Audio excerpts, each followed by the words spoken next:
representative, just describe the session before. Just do it. You. One word. Describe the session before. I know you guys just do it, Chef. You.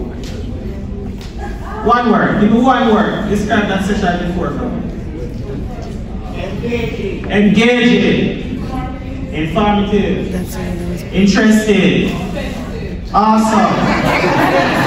Which one was that one? Say no, that proud. Expensive. Alright. I still see some person at the back door.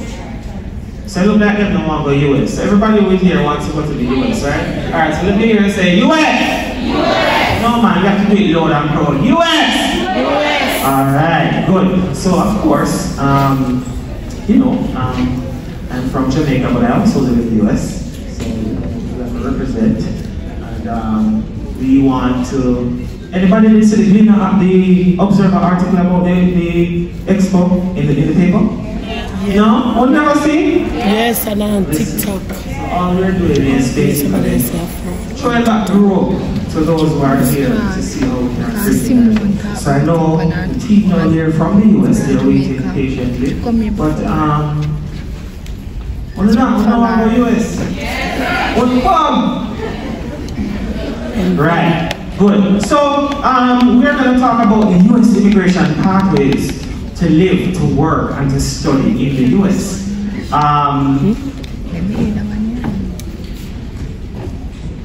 One second.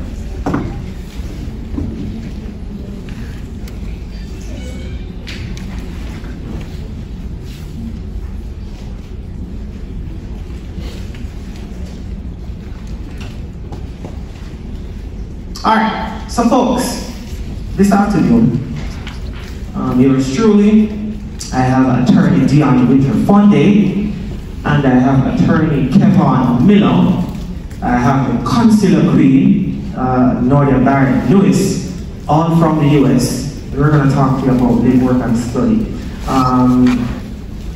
We're looking at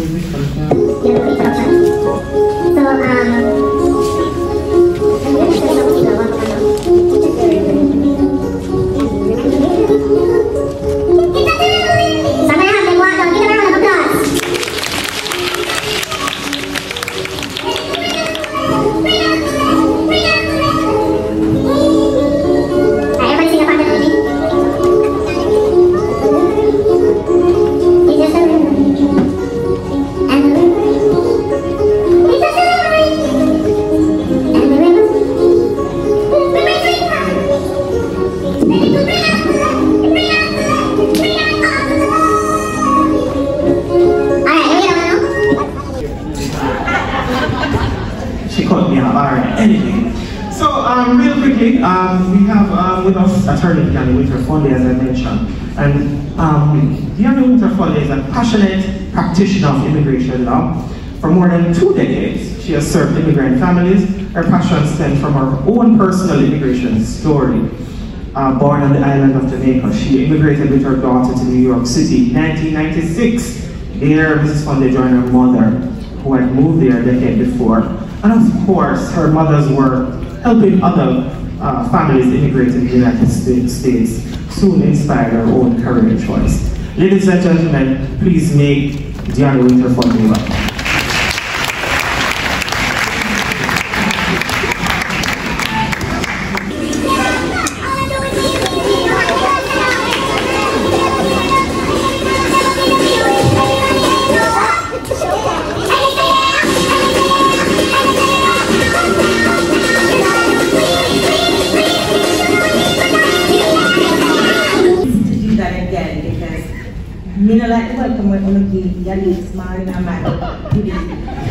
So we're going to try that again. Yes. Professor Johnson, just introduce her, please. Just say Dion Winter-Fonde. Ladies and gentlemen, please make her welcome.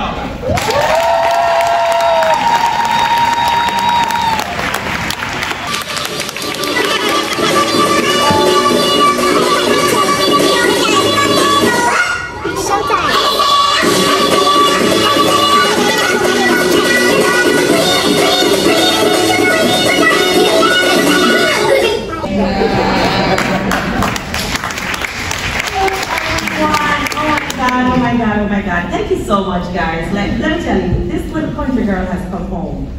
When I pulled up to the Jamaica Conference Center yesterday, and I said, me have a talk in Deso?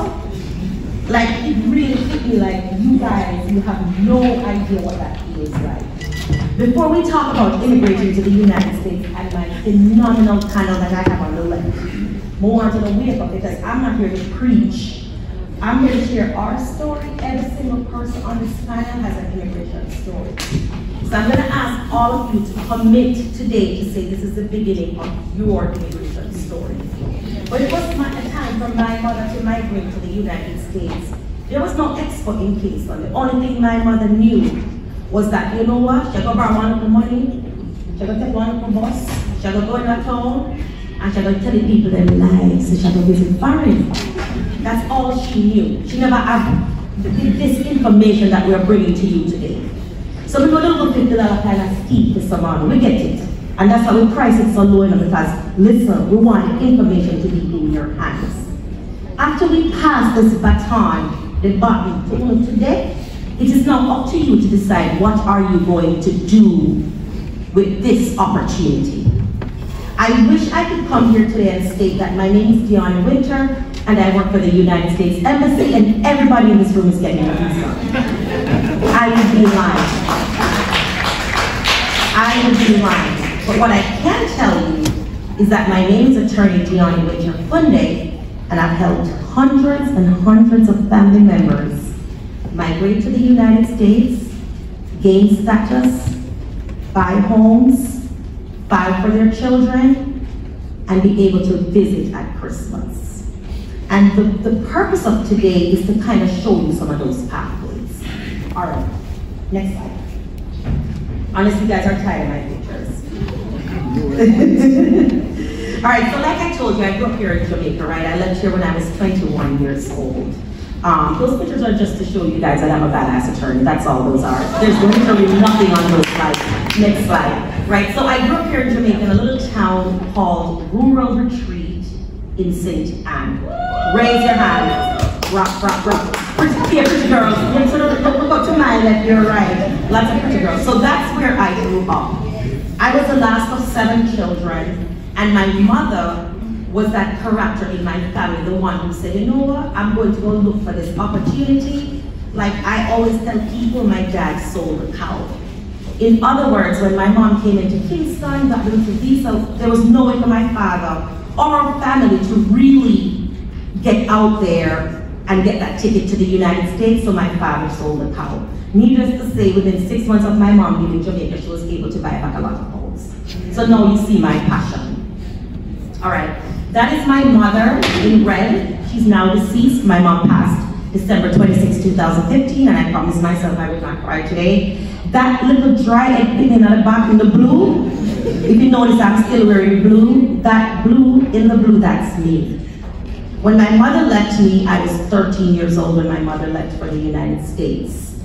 The next time I saw my mother, I was 17, and by then I had a daughter that was 2 years old. That daughter is now standing in the back of the room recording, making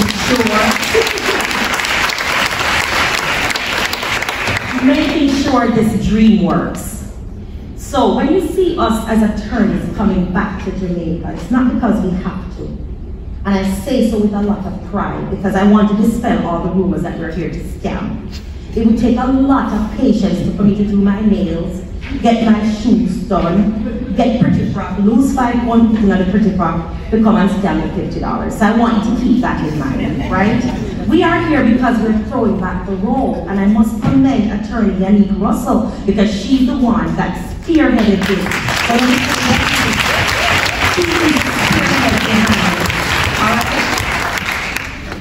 That's me.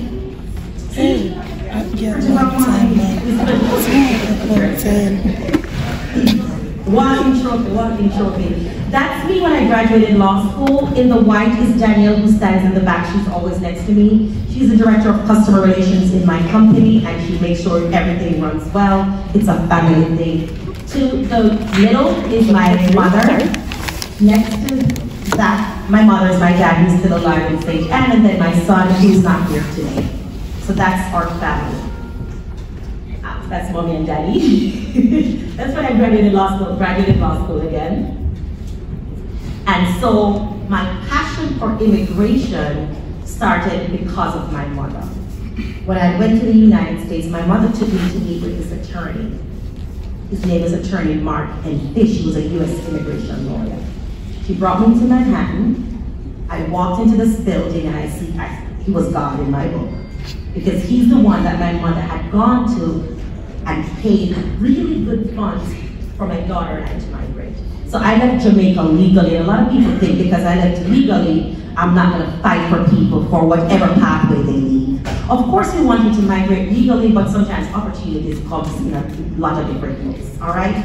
As it pertains to US immigration law, I specialize in US immigration law only. I know very little about Canadian immigration law, but I speak immigration law fluently, meaning if it's business, if it's employment, if it's family-based, it's probably my wheelhouse. All right. So I am the owner, CEO, and founder of Winter Law Practice.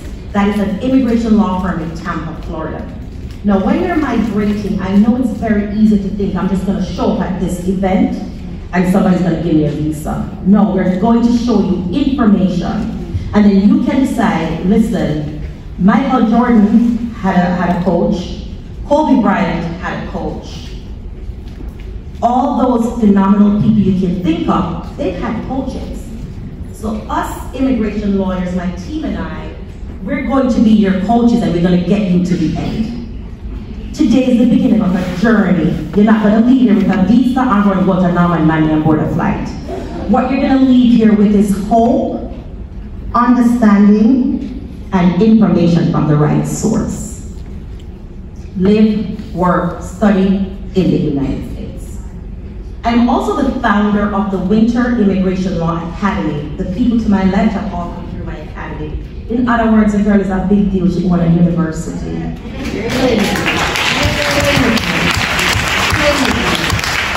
One of the things I realized, the more my career grew, the more I was pricing myself out of the market that I loved. My retainer fee is kind of high, I'm not gonna lie, because I've been practicing for 17 years, so I understand my worth as a woman, and the women in the room can recognize that, right? So because of that, I had to create a space where people like Attorney Miller to my left, badass immigration lawyer, Consular Queen in the red to my left, phenomenal woman who does all things consular related in our academy, Professor Darren Johnson to my left, who owns DJ Consulting, who takes care of recruiting of H2B here at the island. That's what my team looks like. This is just a part of my team. So when you, thank you. So when I decided to open the academy, that was the goal. I said, this little country girl, you can't do everything by yourself. You can go far by yourself, but you can go really far with others around you. So that's what you're looking at. My team, welcome them, the Winter Immigration Law.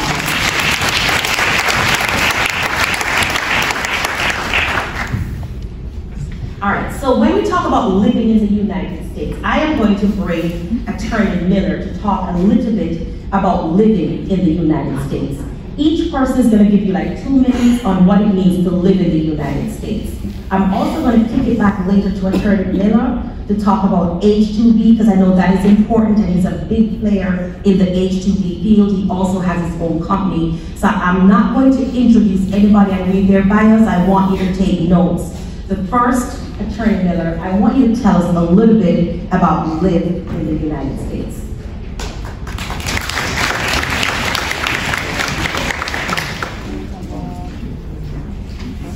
All right, good afternoon, folks. All right. Good afternoon, folks. All right, it's coming. Now, as Attorney Fuller said, I'm Attorney Kevin Omar Miller, and like all of you guys, I was in your shoes at some point or another, trying to figure out where do I need to go, where do I want to go back. And the United States chose me. And when I say chose me, literally did, because I was one of those hardheads who didn't really want to live in the United States. I wanted the green dollars, yes, but I didn't want to live there.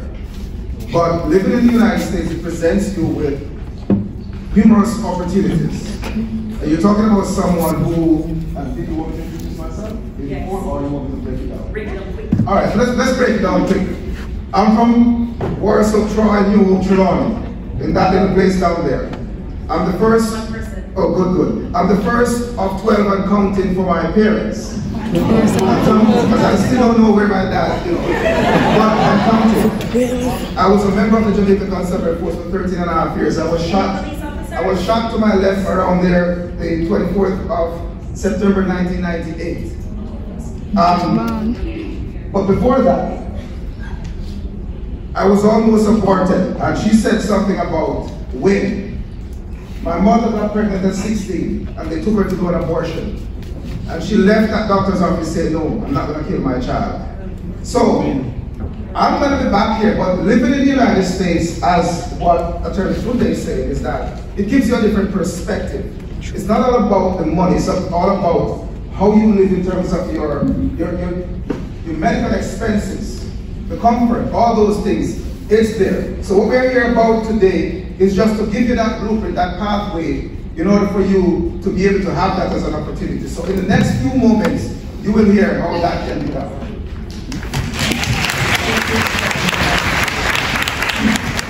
The next one, we talk about work. How do I go to the United States to work? There are many ways in which you can go to the United States to work. In fact, if you follow me on TikTok, Facebook, or Instagram, yay, I have one follower, yay. You will hear me talk about there's so many other ways to work. If you're in the audience and you think, look, I don't have a high school education beyond me. I don't have a bachelor's degree. Me drop out of UM, we couldn't afford the fees. There's an option for you on what we call the H2B program. Most of you from country remember farm workers, H2A. Remember I used to go and come up with that biscuit and sweets in that country? Well, H2B is the cousin of H2A.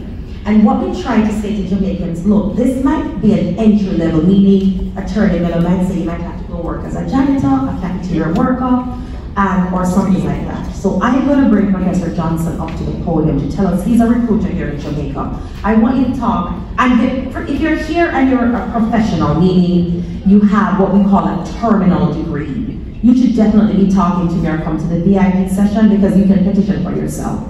If you have an IT degree, IT, social work, all of those, let's talk about a different pathway as opposed to run to get the big one or run off. Let's talk a little bit about that because that is a pathway for you. But I want to stick a pin in the H2B program because we've had huge success, Attorney Miller and I, with getting those H2B applications approved. I'm going to have Professor Darren Johnson come up and talk about when he's recruiting for H2B. Does that make sense? Write on your paper, H2B, meaning I want to work in the United States, but I don't have a degree.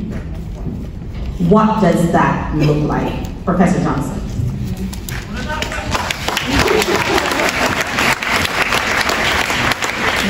Thank you so much, Diana.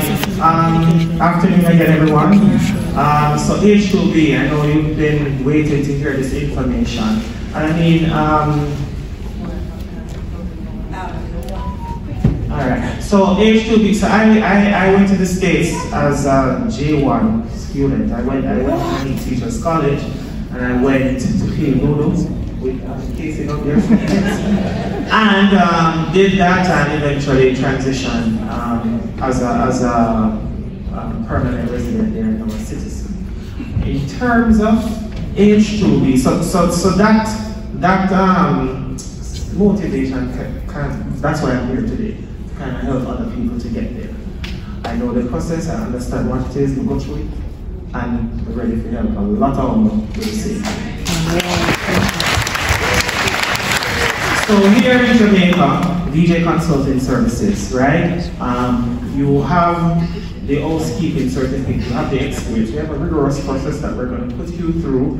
There's a form that we've been asking you to put your names on. If you brought your resumes here today, we're going to take them from you, make sure there's a number, make sure there's an email on there. We're going to reach out to you. I, for one, I know there's a lot of scamming going on and a bad perception out there about programs. I can't tell you how many people I've spoken to, and they're waiting. I'm not taking nobody money or nothing like that until I have the petitions approved and I have them in so this lawyer here, they're gonna give me what I call a petition. And once I have the petition in my hand, once you're here in the room today or your name is on that list, you're gonna be hearing from me or one of my associates, right, to say, listen, the passport ready? So first, I'm gonna tell them what I need. The passport is ready. Have your passport ready. Make sure more than 6 months in it, right? Maybe I look at your resume and kind of put you, see where your skill set match. Because the truth is, we want you to go and do well. So if you can, you know, if you're housekeeper or whatever it is, we'll fit you wherever the needs are. And costs that will come as well, because I know a lot of you are concerned about that. That information will come to you. So right now, on the state side, we're just doing what we need to do, but you'll be hearing from me and my team very, very soon. Make sense? Yes. Make sense? Yes. Thank you. If you want to hear more about H2B, raise your hand. All right, I am going to bring Attorney Miller to this case. So here's the deal, guys. Before you see anybody recruiting in Jamaica, they have to have what we call an approved petition. Yeah. That means us lawyers in the United States have to go to immigration and say, here's a valid company, they have these jobs, and they need 10 workers. I think Attorney Miller would really, if he can come and tighten the bonds. So we haven't reached Jamaica yet, we haven't started recruiting yet. We're gonna talk about what it looks, what happens in the United States. So when you go to any recruitment company, and they say to you, we're looking for 10 workers or 15 workers, ask them, on a petition approved yet? Which lawyer working with you in the States? Take the lawyer's name and Google the lawyer. Because I know every corporation that I'm working with, I know which petition has gotten denied, I would know which petition is approved. And that's why I think it's important that Attorney Miller is here today, because he functions in both roles. So do you want to hear more about H2B? Yes. One person stand up for me, the first person to stand up. What do you want to hear about H2B? Press the button. Which button? What do you ask a question? Ask a question. Spitfire, tell me.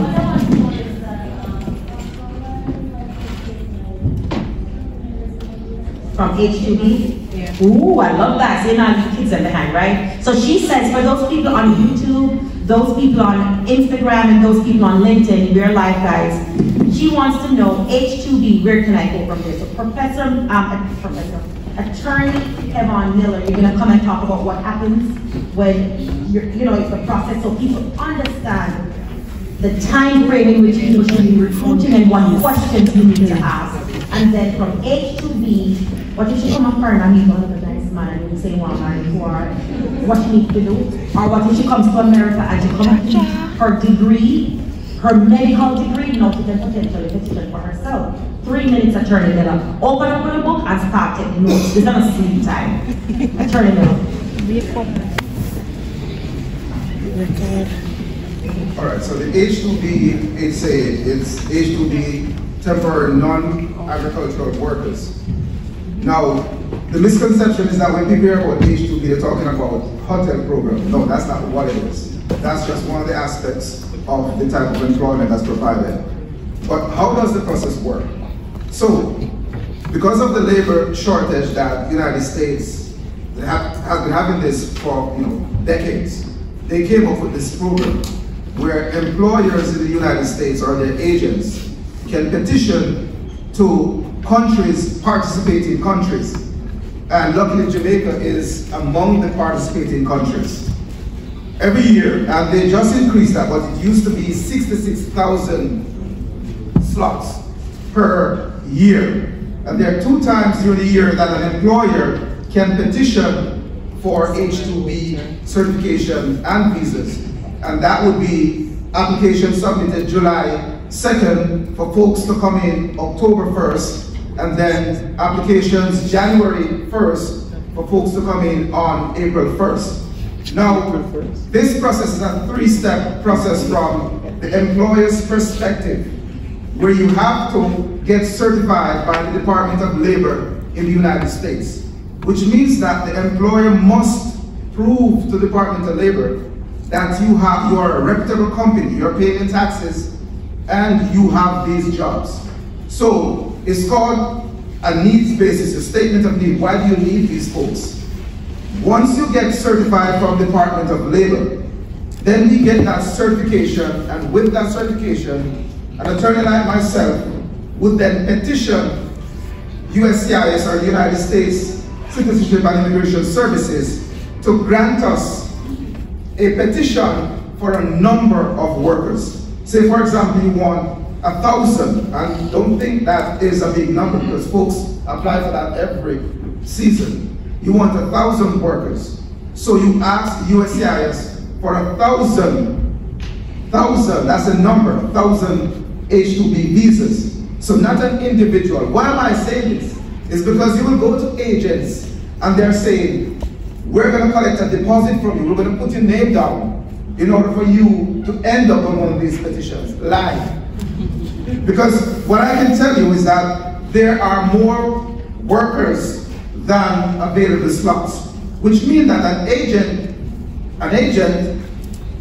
don't need to collect your money before a petition is approved, because you don't know. It's like a lottery system. So when you submit, when the employer submits his or her application to USCIS, then if they approve that number, then we move to the final process, which is what DJ does in terms of the final recruitment, and then your passport is then sent to the embassy, not you, but if the embassy wants to see you, they will call you. But your passport goes there and you get that stamp. That stamp now allows you to legally stay in the United States for 9 months and work for 9 months. And then after that, you are then released to go back home. So that's how the process works. In a nutshell, I don't know if Attorney Fuller wants to go. Anything else? I'll just go ahead. Just a point to clarify what you said here as well. So we send the passports, but let's say you got denied before, then you have to wait for it. Right. They want to see you. Yes. And if it is that you, say for example, there's a petition pending for you, for your spouse, your parents, whoever is filing for you, then they may want to ask you some questions in regards to that petition. So you still have that mini screen, but once an employer is granted certification and the visa from USCIS, then it's almost a given that that number that we apply for will be processed. Now, I own, apart from my law firm, which is Promo and Collabs, which I do my criminal defense, personal injury, and immigration, I also have a company that does H2B processing. It's called Supreme Peace LLC, which is my own company. And as what DJ said a couple days ago, I did get my certification to bring folks over. So we're not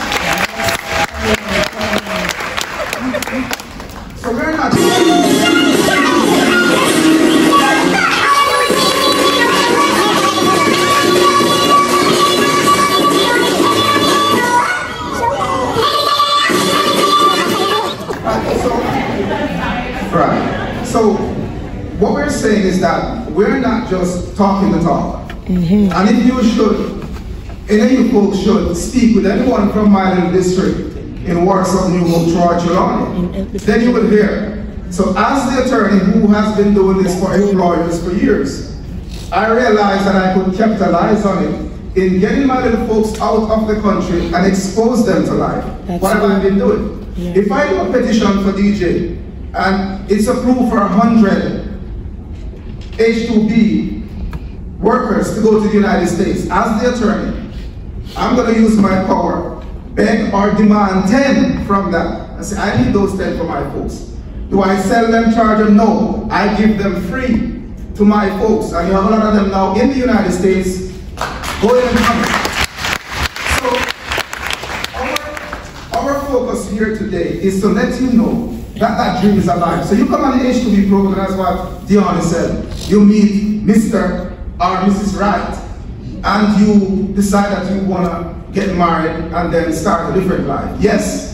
I have been fortunate enough to adjust many of those folks. It's called adjustment of status. So once you're there, there are no restrictions in terms of you having to return to your country and serve out any kind of ban. That's what the J has in some circumstances. You are able to adjust your status. So you serve your 9 months with your employer, and then if you decide to stay, then we can adjust your status. Another thing that you need to know is that a lot of folks go and then they decide to take off before their time is done. The requirement for the employer is to report you to Department of Labor and to USCIS. So there are a lot in this process and this program, and you will not learn it in one day. So DJ is here, his office is locally, and you have our information. It's an open door when it comes out to passing out those information for you to be able to benefit from it. So that's how it works. Alright, so much information. Who has one question about what anything Attorney Miller just said? Stand real quick, ask her question. Who's the first? Okay, ma'am, I see you. Turn your mic on, please. Hi, just one question. If you have You know what? B1, B2, the Petition visa, does it hinder you from the H2B? No, it does not. That's a phenomenal question. It says, if I have a valid B1, B2, not the one without a revolt across, a valid. So once it's valid, you can pursue a H2B. I want to just take a pin because we're talking about H2B as it pertains to unskilled workers, meaning you don't have to have a lot to qualify, correct? Right. 13. I want to stick a pin for all of those attorneys in the room, professionals. I don't want to forget about you. I know we have some VIPs, we're going to hang out with them later. But if you have any kind of terminal degree, there are other pathways for you. So if you're a doctor, you have a bachelor's, you have a social work degree, we can explore some options for you. And oh yes, that's part of STEM. You're speaking my language. Yes. If you have those, and what it is working with us is that we explore. So if you go to the doctor, and the doctor takes out his skin and he does his cards and he measures all that stuff. That's what it is. Real quick, next slide. We're gonna be here, guys. You can connect with us. We could talk about migration to the United States until tomorrow morning. But I want you to think of the 2 pathways that we gave you under LIV. You know, family member 5 years work. That means it gives you H2B, or you can go on a pathway because you're a professional. And then if you want to study, what you can do is you can look toward for a university and apply to that university. Right? Anybody here interested in studying in the United States? 3, 4. After the end, you need to go to the DJ Consulting table because DJ Consulting works with you in helping you with that pathway if you want to study in the United States. Deal? Teachers, whatever degree you have, and that is the purpose of coming here today. If you have a degree, you don't have to say, let me run on H2B, or let me run get a B1, and let me go to America, run off, and then become a nanny. What you have done is you've burned your credentials. Because by the time you call us, you'd have gone out of status, needed them here 6 months, you did it 8 months, and now you're calling me. There's not much I can do. Because now you're what we call undocumented or illegal, right? So it's very important if you have that degree, is that you preserve the degree. And that's why you book a chat with us or you call us and say, Ms. Winter, here are my credentials. After I talk today here for free, I don't talk for free. I love to talk, but we do not talk for free. So if you want to talk to any of us, I'm going to be quite honest. Don't come into our Facebook and our Instagram and everything. If you come into our Instagram and stuff, ask us, can you send me the link to book your and we'll be more than happy. That's why we're here to share the information. Studying, any question about studying, you're gonna go see Professor Johnson at the table. Listen, you're gonna laugh. I love it. Next one, please. Any questions? All right. So also on my panel is what we call the consular queen. If you're in the room and you have a case that's stuck, meaning you're up on the beach at Ochi, you're up on the beach at McGrail, you meet a nice girl, you meet a nice guy, you got married, you know he filed for you and it's been 3 years, 4 years, and you're not hearing anything. Or you know your mom petitioned for you like 3 years ago and you're not hearing anything. Or you've never taken the chance and gone to the embassy to make an application for a visitor's visa. If that is what you're interested in, I'm going to introduce you to this woman. She's going to come and give you 2 minutes of her time and introduce herself and tell you how you can get a hold of her. She's a consular queen, so she specializes in all things at the embassy. Somebody stand up real quick and tell me one reason why you would want to talk to the consular queen, real quick. One person, I heard it. Load up. Visa, what else? What else? Yes, ma'am, go ahead. For the studying, yeah, you can talk to the queen for the studying, yeah, you can do that. Anything else? Yes, if you're eligible to apply for a visa, you need to know right before you go waste your money, because if you have a conviction or you've been denied 10 times or you have been sent back to Jamaica, what we like to call deported, then you know probably you might want to talk to legal counsel. If you're in the room and you have been deported and it's been 10 years and you want to talk to myself or Attorney Miller, book a check and let's talk about it to see if that bar has expired. So you see how much information we're bringing on? So lots of information now. Put your hands together for the consular queen.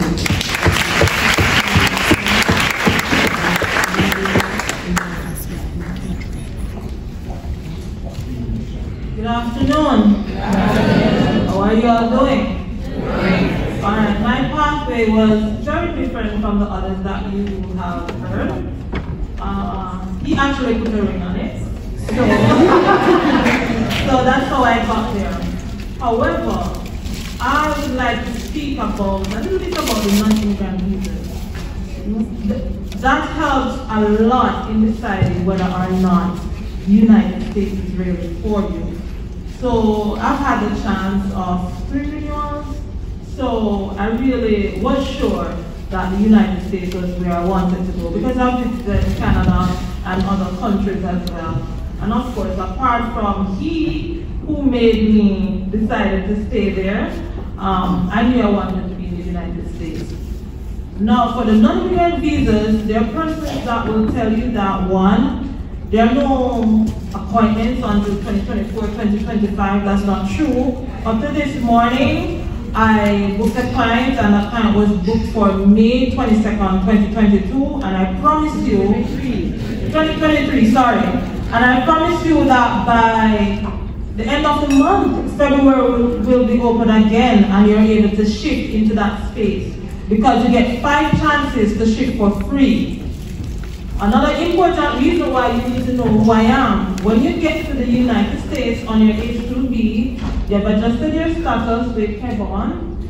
You may want to take the children that are here. You may want to take your mom as well, and the process can be quite long and tedious.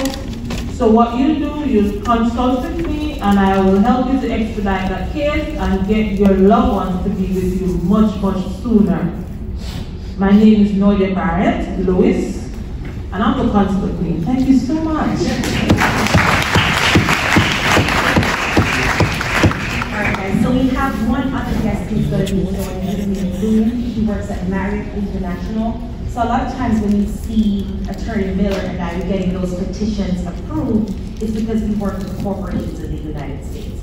A lot of people think all immigration lawyers are they don't know anything good. Like, push paper. Well, we don't. We work with corporations. So corporations literally come to us and tell us what they need for their staff. They will say to us they need 100 cafeteria workers. They'll say they need 500 janitors. And a lot of times, they will tell us the country in which they want those individuals from.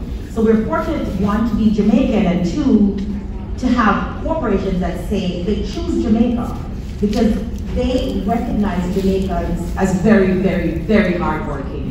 We're miserable enough, but we work hard. Like, once we're given the opportunity and we're treated right, we do the right thing. This past year, with Attorney Miller, myself, and Professor Johnson, we brought 180 workers out of Jamaica. That was for October 1st of last year.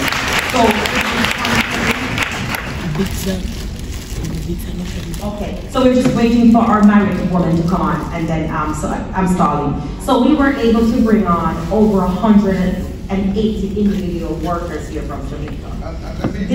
That was just from Attorney Fute's petition. So we're not talking about mine.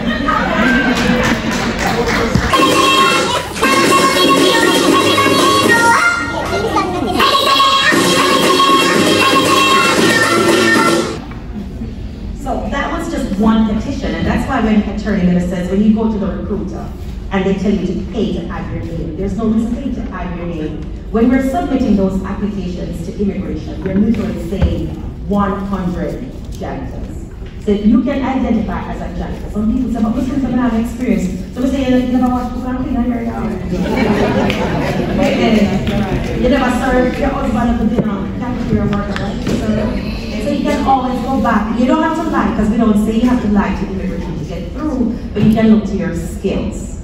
Always look to your skill set, right? So even though you might hear some words that you might say, Janet, I'm not going to find out this or do that to them. You just look at it as an opportunity for a first time, and you can say, no, I'm not going to janitor, especially at Portland being of the whole, I'm a janitor. So it's two things you don't like, but at least it's an opportunity. All right? Any questions in the meantime? Any questions for us? Yes, sir. Stand up, turn on your mic, please. Good afternoon to you. Alright, I'm trying to, I would love to ask if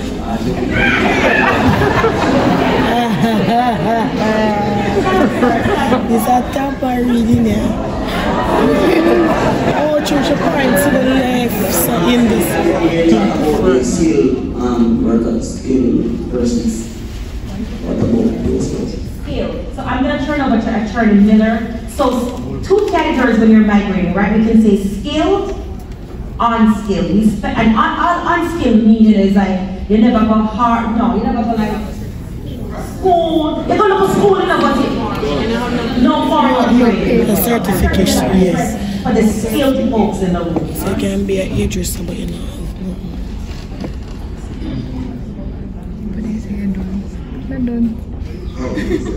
Alright, so in regards to the skill, and skill as what Deon says, just that you have certification for a particular skill set.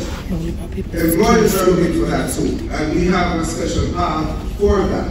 So we bring you, not as obviously H2, but say for example you are an electrician, and you are a badass electrician. People know about your skill set and you have the certification. Then we have another part for you, where we can bring you in, add on the EP3, different part, which also might lead to your residency down the road. So there are different avenues that we can explore for the skilled folks. Because what we will do with Department of Labor is ask for a permanent certification for you, which means that this person has the skill set that the country, the United States need, and then we can create a path for you. So don't feel left out, we have your path as well.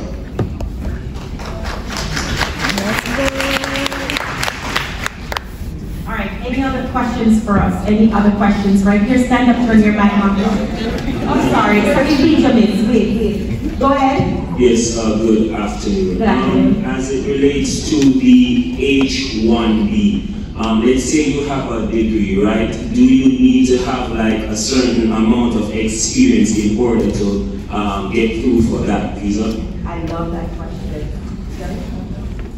All right, so no, so you don't need to have that level of, you don't need to have 10, 15 years experience, no. Your degree itself would have brought you to that rigorous theoretical aspect and sometimes practical.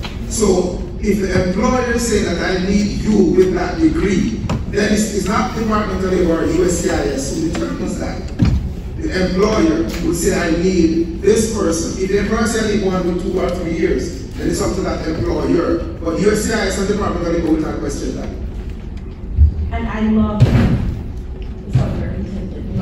love the question. I love the question because it means that Jamaica, we're shifting the conversation on immigration. You can't hear B1, B1, B2. That was a very good question because he's talking about H2B and another pathway to migrate. Like if you came to me, sir, what I would do, I would ask to see your credentials, and then I would look at your years of experience. So for H1B, no.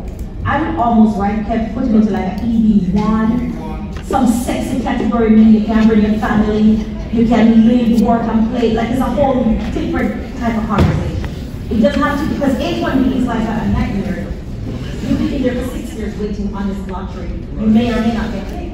So you can stay in the H1B, but I would, in the meantime, look, and that's why I love those that are coming to our VIP this afternoon, because I want to see your credentials. How long have you been working at the transit, building the road here in Jamaica? Right? Do you have any extraordinary ability? What's special about you? Because what I can do is move you up and down. We call it the visa alchemist. So we kind of look, where can I position you best? And sometimes we get it wrong. But the beautiful thing about immigration, I might put you in EB1 and they send me a request that I can move you to that maybe at EB3, meaning you're ready yet. So I just move you up and down. So I love these. This is all we talk about. We stay on the phone.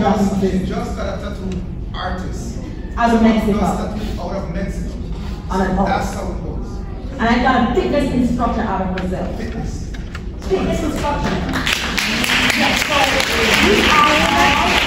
we are all changing the conversation about black and brown migration, right? There's so many different pieces. My friend was over here, real quick, stand up, my love. And then in the back, and then we'll get back. Unfortunately, I don't have mine. That's okay. My question was similar about H1B as someone with a degree. My field kind of borders between STEM and art.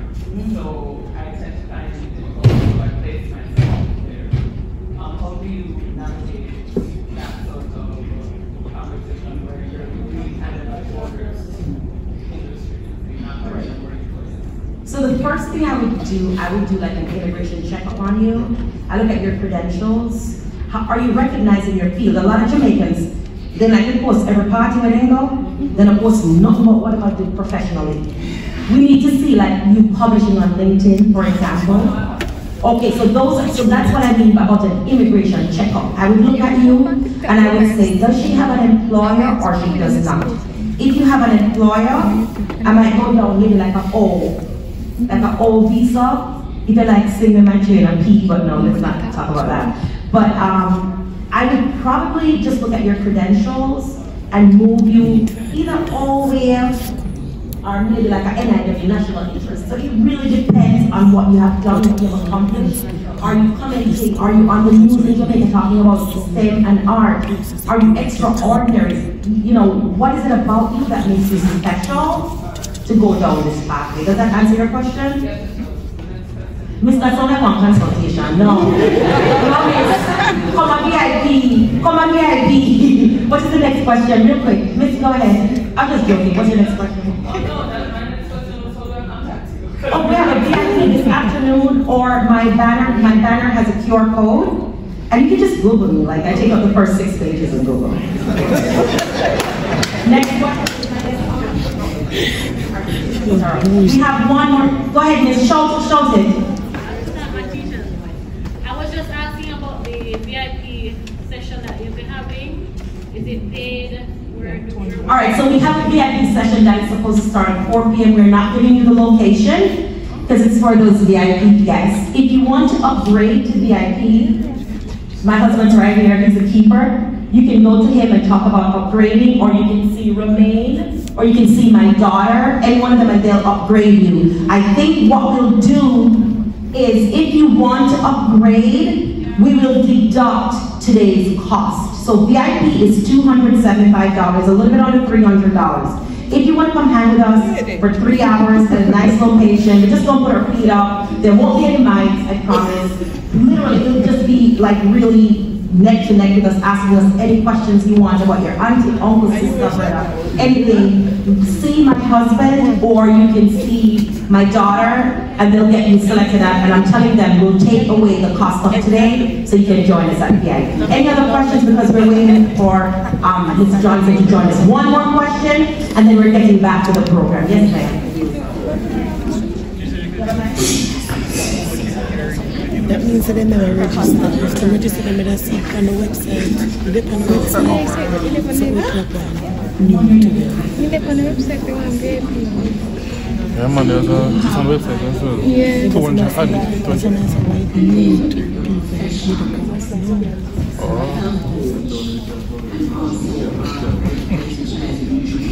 They're on the website, 275.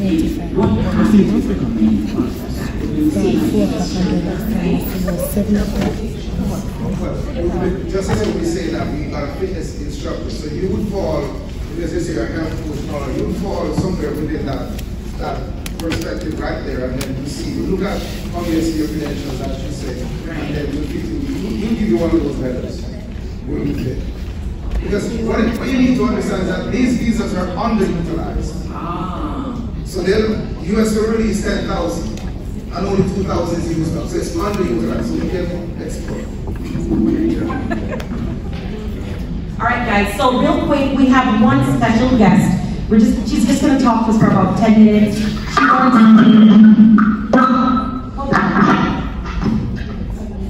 All right, we're getting her set up. She's just going to talk 10 minutes. She works at Marriott International. She's going to talk just a little bit of things about the H2B and some of the things they're looking for, and then what they look for when they're hiring. So she's and she's coming to us. She's coming to us from New York. She's just going to be on here for 10 minutes, and then we're kind of going to wrap this session as we move on to the next one. If you have questions, my team, some of them might.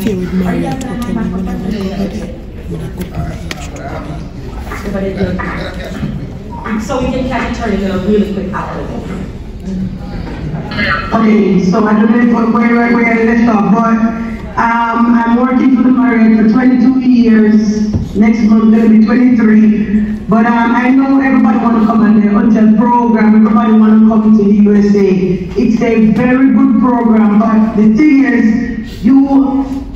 it's a very good program, but it's not all about, I know everybody, it's not all about the money. You have to know what you're doing, and again, you have to be determined. And again, I know when you come to a new place, people tell you don't do this, don't do that. No. Always remember, you're trying to gain your name. That person already here. So your goal is to gain your name, so the next time these people can recommend you again. Because when I went on the program, they recommended me again, and went back because I hold my head down and I just work. Now I've been in the Marriott so long, I started as a regular cook. I work my way up. Now I'm a senior food and beverage manager for the most loveliest hotel in New York City. It's not the pay, it's how you gotta be determined, you gotta love what you do. To me, I love what I do daily. I skip to work. It's not about the paycheck. Sometimes you gotta go under the paycheck, and you gotta, if you're a chef, you have to love cooking. You cannot go to school and say, okay, I'm gonna make it $40,000 an hour. No, you gotta love what you do, the money will come after. So, to me, you have to just be passionate, love what you do, and just have an open mind.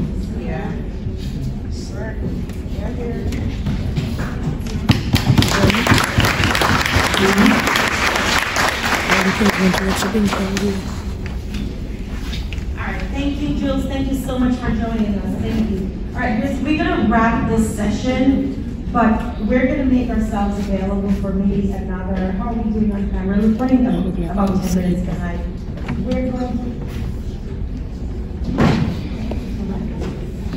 So we're going to wrap the US session, and then we're going to do who's interested in Australia?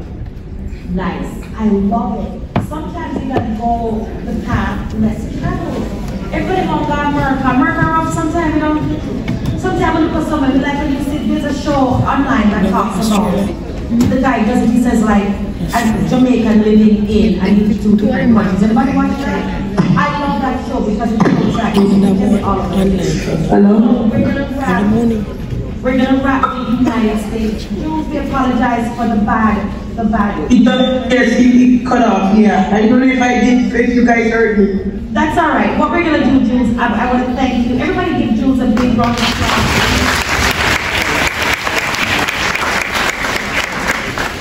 This is what happens when you're trying to be fancy and bossy, but we want people from Australia, New York. This is what happens, so bear with us. We thank the Jamaica Conference Center for hosting us, but it's been a little rough ride with the technology, so we do apologize. All right, so if you want, I'm gonna wrap the US team now. So this was all about migrating to the United States. Did this fall on the belly?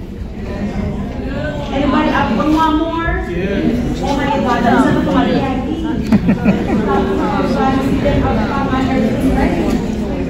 Welcome a VIP later. Oh, just come talk to no others that we call it, so VIP. Alright, if you want to talk to the consular or Attorney Miller, they're going to be in about 10 minutes. But we're going to wrap migration to the United States. I really want to thank all of you. I hope I have left at least a little bit of something in your spirits. I think I've said everything that I came here today to say. Right? Will you give me a 10 out of 10? Thank you. Thank you. So we're going to wrap this session and then Professor Johnson is going to take over from here. So this is my going. Everybody stand up.